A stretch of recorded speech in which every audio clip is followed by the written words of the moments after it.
Boy. Greetings, pals and gals of the YouTube world. It's your boy Wolfgang. A little bit. Sorry, I was just in a race back there, a little whiplash. Sorry about that.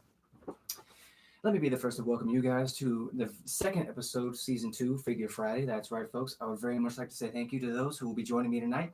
And I would like to also say I hope that you had a great day. And I just want you to know you are doing epic. You are doing awesome. And don't ever let anybody tell you that you are not the best that you can be, because you are. Understand? Because if not, I'm afraid I'll have to jump through this camera, and I'm afraid I'm gonna have to tell you right to your face. Understand? So please, don't push me. Understand? A few things, by the way. Um, I know you guys can't hear it, but Mother Nature outside is really, really whipping and whopping, molly-whopping around. I don't really know why, other than the fact that the weather's been a little bipolar these past couple of days. But hey, we're still here. We're going to get this done. But also, I would very much like to apologize because my signal might be a little shoddy here and there. But I very much would like to invite you to sit back, relax, take a deep breath of relief. Fall out, please kick your feet up. Because hey, it's just me, you, and of course the merchandise which we got today. Also, if you haven't eaten or haven't had anything to drink recently, please do your boy a favor. I would very much appreciate it if you would please go get yourself something to drink, go get yourself something to eat, or even if you want to get something to snack on, that's perfectly fine. I'll give you guys a few minutes. If you guys haven't done that already, please go ahead, go do that. And also, don't worry about it. I got myself a little swiggy swig here.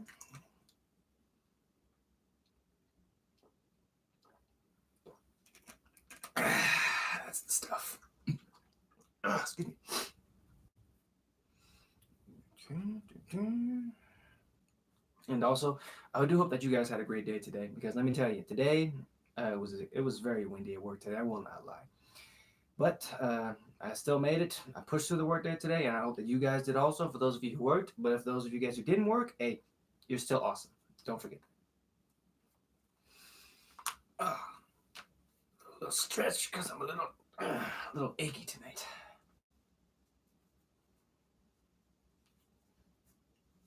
And also, I did just recently look at receive a comment on one of my videos, and I want to give a quick shout out to that person who gave me that small amount of push and letting me know that I need to keep uploading, because as you know, I will definitely keep doing that. I will definitely keep pushing. I'll definitely keep doing my best to give you guys fresh new content as much as I can, as much as possible.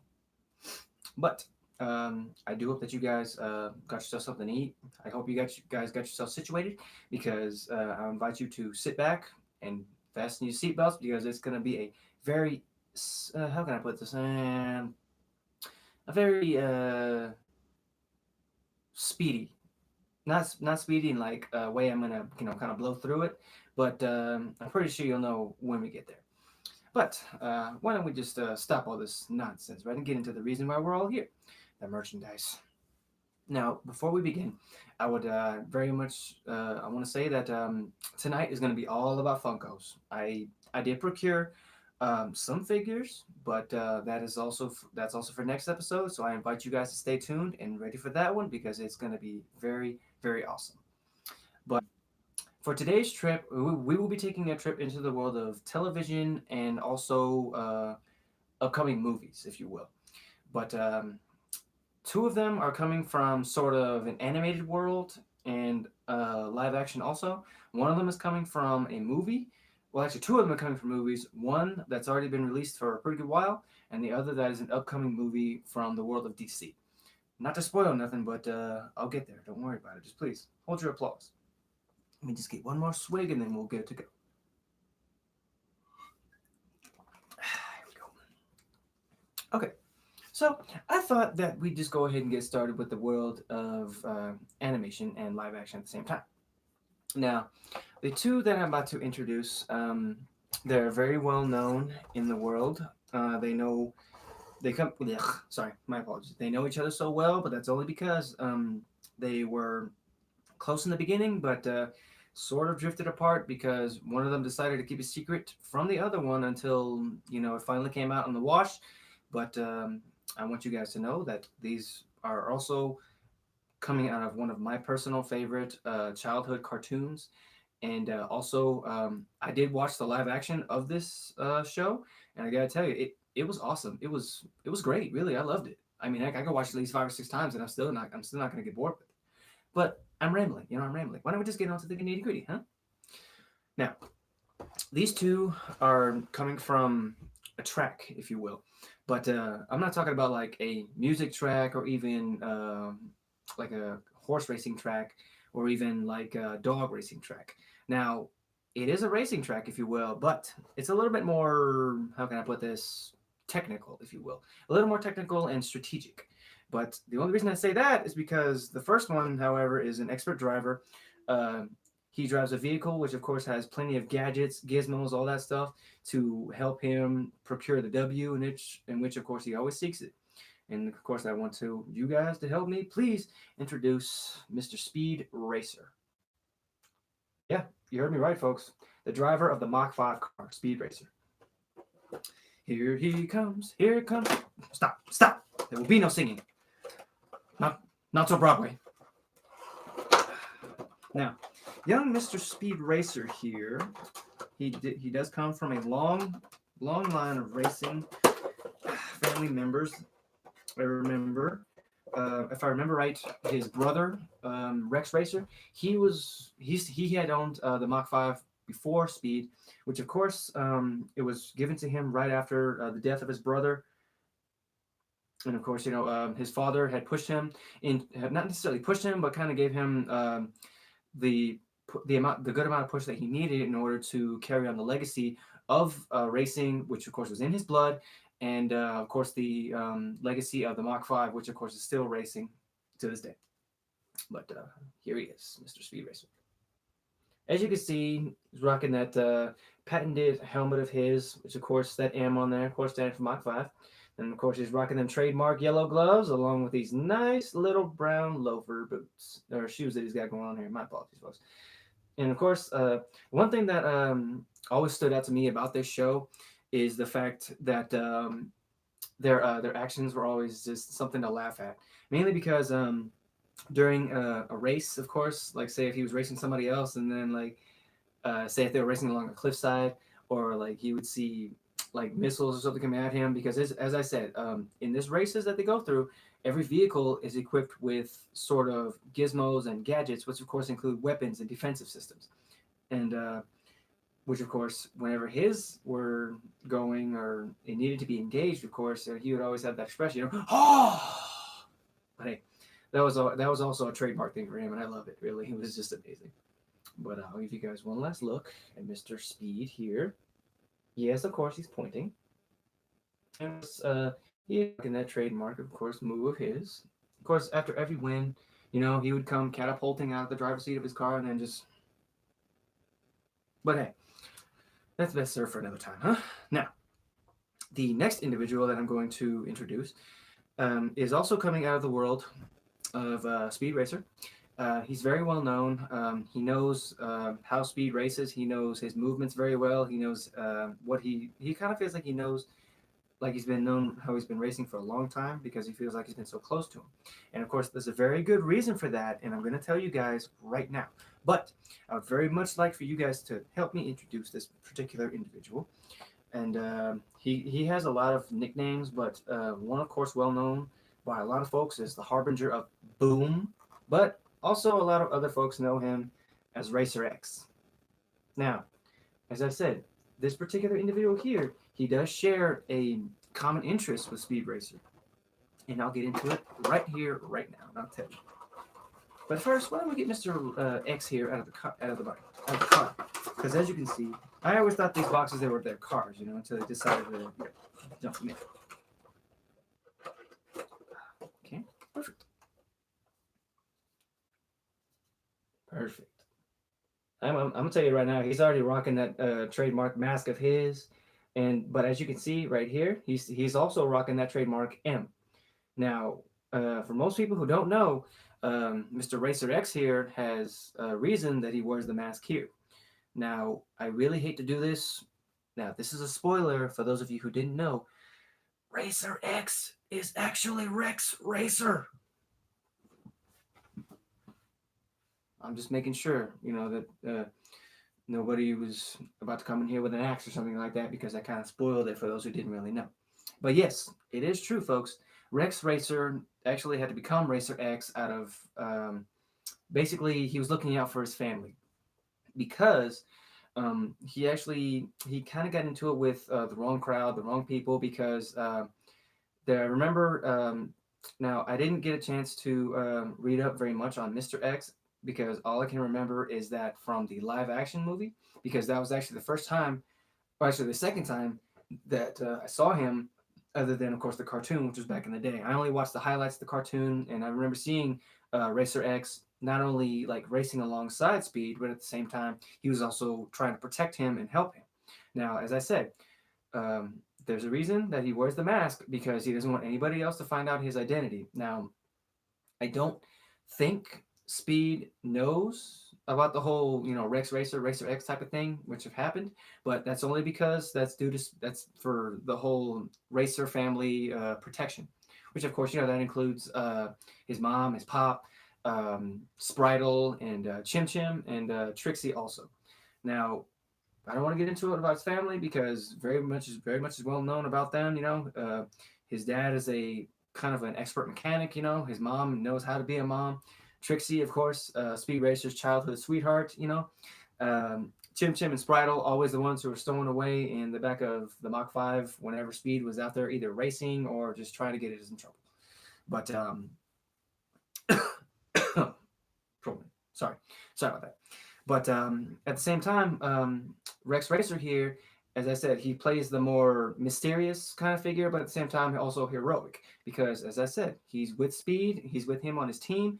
They're also looking out for each other. They also know how to secure the W's when it's necessary, which of course, at the same time, when they're racing alongside each other, it's always necessary. But I'll give you guys one last look at the Racer brothers here. And of course, yes, I call them brothers because that's basically what they are.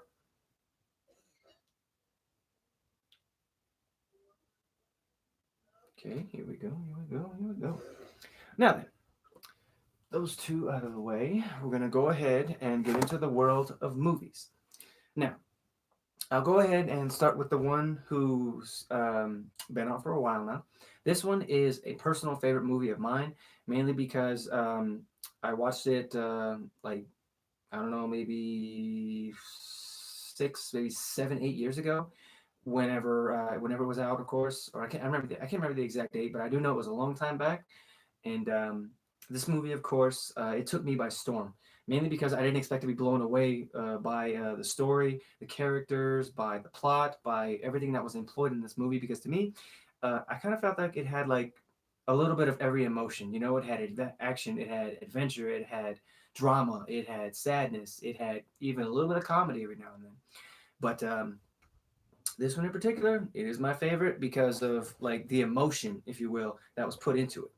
And of course, the main protagonist here is played by Russell Crowe, and a lot of people know him, of course, by a lot of his movies. But this one is one of his more well-known and famous movies, if you will. Now, in this movie, he plays a general, if you will, but I don't want to spoil nothing because I'll just go ahead and let you guys know. Please help me welcome Mr. Maximus Decimus Meridius. That's right, folks. This was one of the ones that I procured today, actually, on one of my many, many excursions after getting off of work. I had to make sure that I had to get to it before somebody else did. But hey.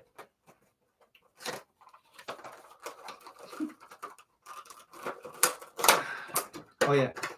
Now, this one is coming out of the movie Gladiator, which, of course, as I said, one of my favorites. Now, one thing I love about it is that I didn't know it until I started looking at the box over, but at the same time, it has little messages on the flaps. See, because right here on the back one, if you can see it, it said, I know it's backwards, but it says, "Are you not entertained?" Which, of course, during that moment is when he was in a small-time arena, and that's when he chucks his sword and basically hits the crowd, so. But he also has one here. It says, "At my signal, unleash hell." And then on this one here, it says, "My name is Gladiator." Now, a little history about Mr. Maximus Decimus here. Um, yes, it's true. He was a general before becoming a gladiator. Um, he was general of the Felix legions. He was the commander of the armies of the north, and before becoming a gladiator, he was loyal to one of the true emperors, Marcus Aurelius. Before, of course, he was murdered by his son. Yes, it's true. But I'll give you guys a look at him, and then I'll give you guys a little more history. Here he is, folks. Mr. Maximus Decimus Meridius. And at the same time, the reason I call this is one of my favorite movies is because I can recite his name and like a bunch of lines from it, like no tomorrow. Like really, he's just one of my favorites. As you can see, rocking that trademark sword of his, and then his gladiator armor. Are you not entertained? This is not why you are here. Sorry, but as I said, um, before becoming a gladiator, he was a general, but at the same time, he was basically he was betrayed, if you will, and in doing so, his family had basically suffered the consequences because of that. And I remember his wife and his son were burned while they were still alive, and they were basically burned to death. They were hung, and of course, the home that he was living in at the time was also burnt to the ground, and it was still ashes. But at the same time, and that's what kind of like the strength that he needed in order to sort of get himself back, and in doing so, he was able to bring peace to himself, bring peace to the memory of his family. Yes, it's true. He gave his life, but at the same time, he gave it for a good cause. Because in the end, the main antagonist in the movie, which of course, excuse me, which of course was Marcus Aurelius's son, which of course they went one on one in the grandest stage of them all, the Roman arena, and of course that's when he silenced him. But at the same time, uh, that was when his days as a gladiator ended, and he ascended to his family, and he made them all proud because now he's happy. But I felt like it was just an amazing movie. Like I said, this is one of those another one of those movies I could watch and not get bored with. Easy, easy with the blade, Maximus. They don't mean no harm. Now, this next lady I'm about to introduce is coming straight out of the world of movies, but at the same time, DC. It's also one of the up and coming movies, if you will. It's part of the Birds of Prey up and coming movie, DC. And I'm actually looking forward to it mainly because it features a lot of my favorite DC characters. Yes, that includes Harley Quinn, but at the same time, it includes Black Canary and Huntress. And I've been a long time DC member for a while now. Yes, it's true. I haven't had much chance to read a lot of the comic books, but I have had the chance when I can. And Miss Harley Quinzel here, I know enough about her to know who, and what she is, and what she can do, and what she's capable of. But this, like I said, is a special Birds of Prey edition because, as you can see, she's rocking something in her hand right there, and I'm about to let you guys know what it is. So please calm down.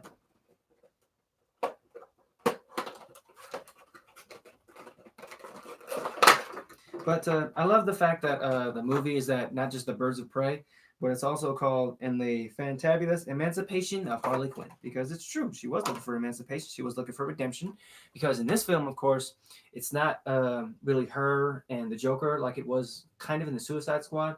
But I mean, it's a more independent type of film where we look deeper into the world of DC characters, where we feature the Birds of Prey, which of course is a gang of ladies, if you will. You know that Harley Quinn, Huntress, Black Canary. There are others, I believe. Cassandra Cain, Renee Montoya. I know there are others, but I can't think of them off the top of my head. Please forgive me. But blech. Here she is, Miss Harley Quinn. As you can see, rocking the beautiful Birds of Prey look, the tattoos on the leg, and what you're asking this is right here, that's actually caution tape. Yes, it's true. Yes, it's true. I love the fact that they got her wearing the little see-through jacket type of deal, but she's also got the little sequins or something right here, the little flaps on her jacket here. But really, this is also I love the color on her. I love the fact that they gave her the ponytails that she's rocking, the facial tattoos. Her little heart right here on her eye. And I do believe, yeah, she's got some tats on her leg. Oh man, I can't see. Oh, right there. It says pudding cups. Who doesn't love pudding cups? But brief history about Miss Harley Quinn here. Um, I know I've spoken about her before in some of my previous streams, but this is just for those, like for the new members who have joined. For those of you guys who don't really know who she is, and I'm sorry if you guys do know who she is. I'm about to speak about her, and I'm not trying to make you guys like, I'm not trying to make you guys feel dumb or anything like that. I'm just saying for those of you guys, for the new members who don't know who she is. Uh, Harley Quinn, or Harleen Quinzel, if you will, she used to be a doctor out at the Arkham Asylum until one of her patients actually got inside of her head, which of course we all know who that is, right? Mr. J here, got into her head, and then that's when it sent her down a bad path, and then Miss Harleen Quinzel here became Harley Quinn. But you're getting into my head. Stop it. Anyways, um, I do hope that you enjoyed the stream. I'm gonna go ahead and stop it right there. I do hope you guys like the merchandise, the Funkos that I had for you guys tonight. I do also want to say thank you to those who came to join me tonight. I hope that you enjoyed. And also, shout out to YNG Messiah. I see you over there. I see your comments, but I'm not going to say anything about them because I know who you are and I know where you work. So watch yourself. But until next time, wait, hold on. If you like, feel free to hit the follow button right there when it's posted. Also, feel free to smash that like button. Any kind of comments, questions, or pleas for insanity, if you just want to say hello, feel free to also drop in the comment section below. And until next time, guys, stay safe, stay awesome, stay weird, stay yourselves, and be zen, huh? Peace.